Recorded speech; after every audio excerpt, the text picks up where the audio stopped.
کچھ خبریں کھیل کے میدان سے۔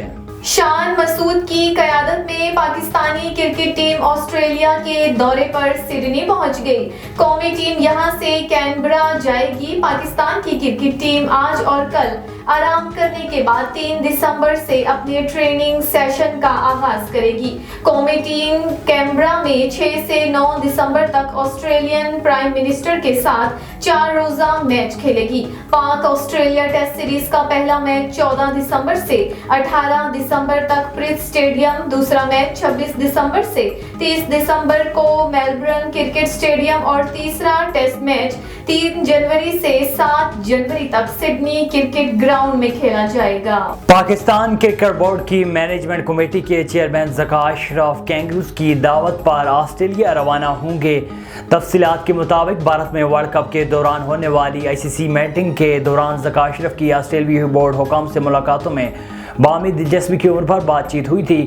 دونوں بورڈز باہمی ہوم اینڈ اوے سیریز اور جونیئر ٹیموں کے ٹورز کے لیے رابطے میں ہیں۔ آئندہ ماہ پاکستان ٹیم کے دورہ آسٹریلیا میں ذکا اشرف باکسنگ ڈے ٹیسٹ دیکھنے کے لیے موجود ہوں گے۔ انہیں میزبان بورڈ نے مدعو کیا ہے۔ اس دوران پاک آسٹریلیا کرکٹ تعلقات کو مزید مضبوط بنانے پر بات چیت ہوگی۔ پاکستانی باکسر عثمان وزیر نے اپنی انٹرنیشنل رینکنگ فائٹ جیت لی۔ WBO یوتھ ورلڈ چیمپئن عثمان وزیر نے تھائی لینڈ کے حریف کو اس کے ہوم گراؤنڈ پر شکست دے کر تاریخ رقم کر دی۔ عثمان وزیر کے جارحانہ انداز کے سامنے تھائی باکسر بے بس تیسرے راؤنڈ میں ناک آؤٹ ہو گئے۔ عثمان وزیر نے اپنے 12ویں انٹرنیشنل فائٹ میں بھی ناقابل شکست رہنے کا اعزاز برقرار رکھا۔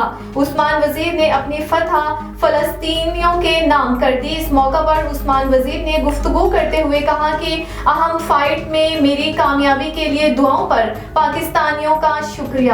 مستقبل میں بھی باکسنگ کے میدان میں پاکستان کا پرچم سر بلند رکھنے کے لیے پرعزم ہوں۔